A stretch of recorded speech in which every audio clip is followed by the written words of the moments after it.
Ողջույն հարգելի հայրենակիցներ, քաղաքացիական պայմանագիրը եւ իր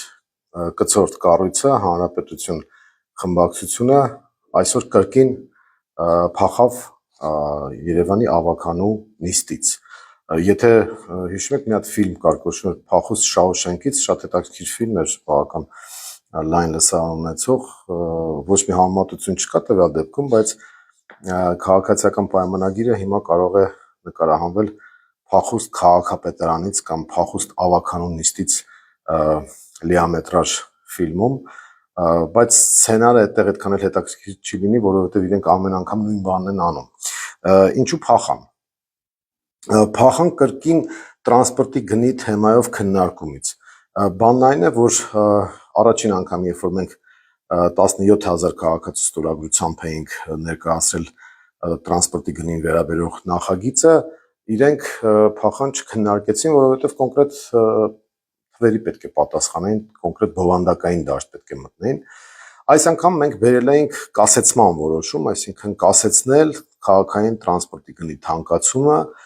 որպեսզի հետագա քննարկումների արդյունքում նորից անդրադարձ լիներ տրանսպորտի գնին, բայց իրենք չմասնակցեցին։ Քաղաքական մասով գնահատականները այս ամեն ինչին տրվել է Մայր Հայաստան խմբակցության անդամների կողմից, շատերը երևի տեսել եք, թե ինչ տեղ ունեցավ քաղաքապետարանում,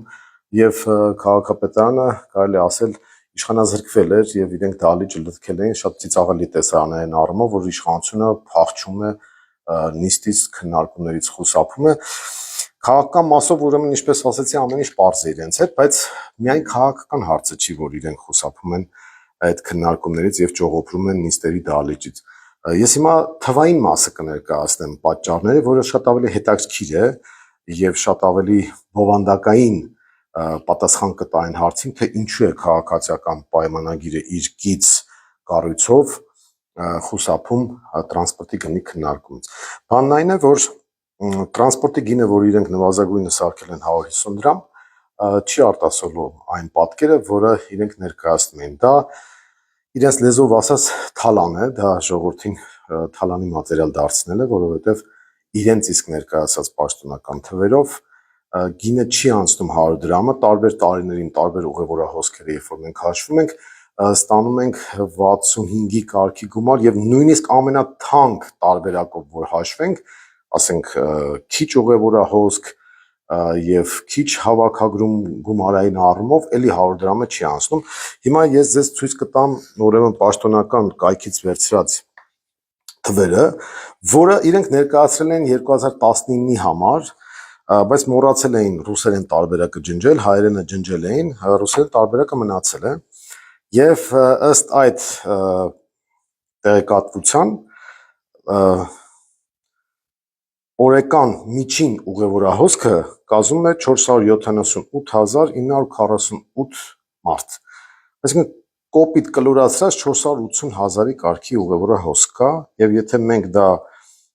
համադրում ենք այն ծախսերի հետ, որ եղել են եւ եթե բազմապատկենք այն գումարը, որ տալիս են քաղաքացիները այս ուղևորահոսքի պարագայում, դեռ չհաշված նույնիսկ մետրոն 2019 թվականին եղել է օրական 54775 ուղևոր էլի պաշտոնական տվյալներով։ Այս երկու թվերը եթե մենք համադրում ենք եւ նայում ենք թե ինչ ծախսեր է կազմում տրանսպորտը, ստանում ենք 2019-ի համար 77.6 դրամ։ Ուղևորահոսքը բնականաբար ավելացել է 2019-ից հետո։ Իրենք Թելսելի հետ պայմանագիր են կնքել այս միասնական կոչվածի պարագայում 600,000 ուղևորի հոսք օրական։ Իսկ միջազգային կազմակերպությունը 2013 թվականին տվել էր վերլուծություն, համաձայն որի մոնիտորինգը ցույց էր տվել, որ հոսքերը հետևյալն են 550,000 ուղևոր օրական վերգետնյա եւ 85,000 մետրո, միասին 635,000։ Եթե այդ թիվը վերցնում ենք հիմք եւ 2023 թվականի ծախսերի հետ ենք համադրում եւ մուտքերի հետ ենք համադրում, պարզ գործողություններով դառնում է 68.9 դրամ մեկ ուղևորափոխադրման համար, այսինքն միջին ուղևորը այսքան եթե վճարի, կծախսի այդ ամբողջ ծախսը, կծածկի այն ծախսը, որը անհրաժեշտ է։ Իրենք խոսում են 200 դրամ, 230 դրամ եւ այլն, ոչ մի ապացույց չեն ներկայացրել, Եվ 25 թվականին ենք նայում այս տարվա բյուջեի, եթե 25 թվականի ծախսերը մենք նայում ենք, ամսական 21.3 միլիարդի չափով, եթե հոսքերը հաշվարկենք,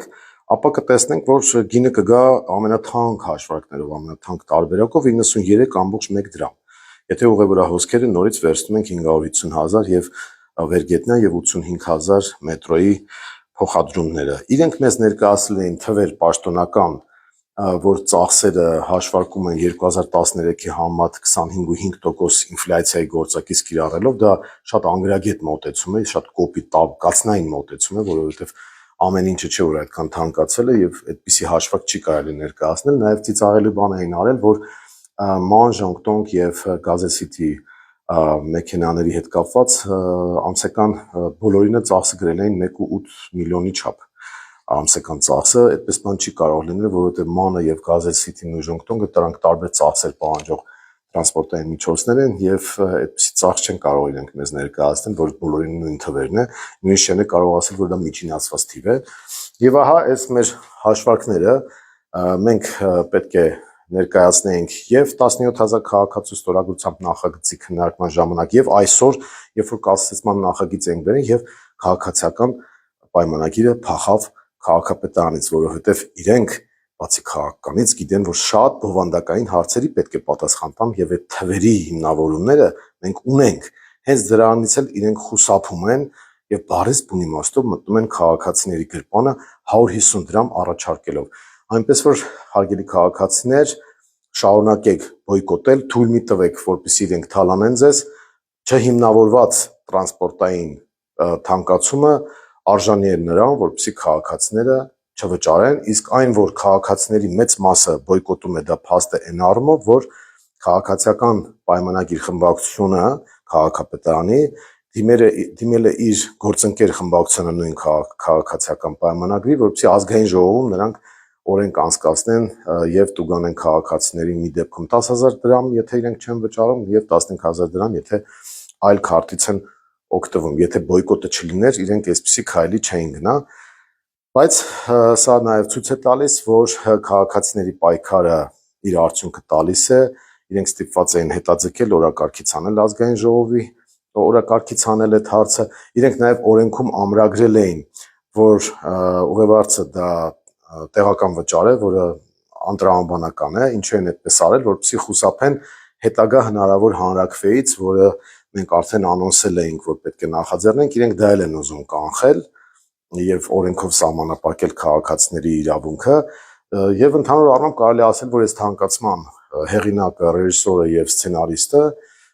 Նիկոլ Փաշինյանն է, որովհետեւ Նիկոլ Փաշինյանը չի ուզում, որպեսզի բացահայտվեն այն թվերը, որը մենք ներկայացնում ենք, չի ուզում, որպեսզի պարզ դառնա, թե տարեկան 25-ից 30 միլիոն դոլարը որտեղ է կորչում, չի ուզում այս ամեն ինչի արդյունքում զրկվել լրացուցիչ եկամտի աղբյուրներից եւ փորձում է աղքատությունը հաղթահարել սեփական գրպանում եւ իր կցորդ այդ միավորները, որոնք ներկայացված են Երևանի քաղաքապետարանում, օգտվում են այդ ամեն ինչից, դրա համար նրանք էլ պայքարում են, դիմադրում են եւ ճակերտավոր Շոուշենկից փախնում են նիստերի դահլիճը թողնելով ընդդիմությանը։ Մենք իհարկե դրան էլ ձգտում ենք, որպեսզի վերջո քաղաքացիական պայմանագիրը ոչ միայն Երևանի քաղաքապետարանից, այլ ամբողջ Հայաստանի պետական կառավարման համակարգից փախուստի դիմի, բայց տվյալ դեպքում մեր քաղաքացիներին եւս մեկ անգամ հիշեցնում ենք, որ պետք է բոյկոտը շարունակել, որովհետեւ իրենք հիմնավորված թալանով են զբաղված։ Տվյալ դեպքում մենք թվերը ներկայացրել ենք, իրենք դրան հակափաստարկ չեն ներկայացրել եւ հետեւաբար քաղաքացիների լեգիտիմ իրավունքն է դիմել բոյկոտի գործիքին։ Առայժմ այսքանը, հետևեք եւ մեր գործողություններին եւ նիստերին։ Մենք իդեպ այս փախուստի հետ կապված փորձելու ենք իրավաբանների հետ հասկանալ դրան ինչ լուծում կարելի է տալ, որովհետեւ քաղաքացիական պայմանագիրը փաստորեն տապալում են նիստերը եւ չի քննարկում նույնիսկ հարցը, չի էլ մնում, որպեսզի քննարկի ու քվեարկի թեկուզ դեմ։ Սրան իրավական լուծումը տեսնենք ինչ ճանապարհով կարելի է գտնել, սողանցքային պահեր հաստատ կարող են լինել եւ օրենսդրության բացեր են երևում այստեղ, բայց սա է պատկերը, այնպես որ հարգելի քաղաքացիներ, հետևեք մեր գործունեությանը եւ նաեւ դիտեք թե ինչպես են շոուշենկից կամ քաղաքապետարանից փախնում քաղաքացիական պայմանագիր կոչված խմբակի անդամները եւ իրենց քուր կառույցը բնականաբար առայժմ